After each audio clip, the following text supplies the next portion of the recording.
सरगम digital recording studio थोड़ी पकड़वा तेलाची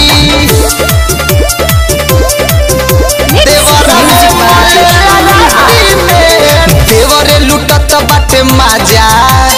जल्दी से पिया घरे आजा ए राजा आजा हो हाँ देवरे लुटत बाटे माजा जल्दी से पिया घरे आजा करी कौन उपाय बाटे कुछो न बुझाए कुल बुद्धि भइल बाटे फेल जी देवरा वे मलेला राती में ढोढ़ी पे करुआ तेल जी देवरा वे मलेला राती में ढोढ़ी पे करुआ तेल जी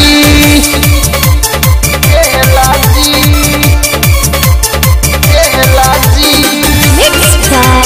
विश्वता ढोढ़ी पे करुआ तेल जी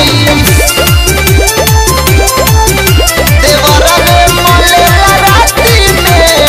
सौड़िए से हाथ बांधे दोनों गोड़ के बुझे न मरम पिया मेहर के लोर के सौड़िए से हाथ बांधे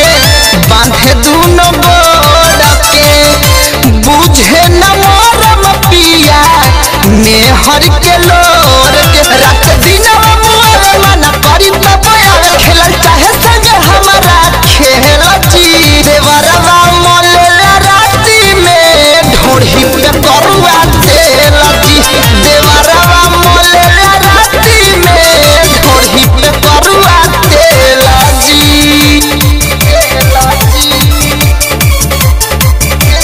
सरगम डिजिटल रिकॉर्डिंग स्टूडियो ढोढ़ी पे करुआ तेल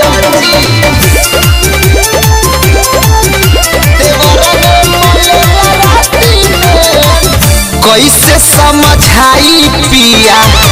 राइटर रूपे सजी निपुणयन देवरा मांग सब विशेष सजी कैसे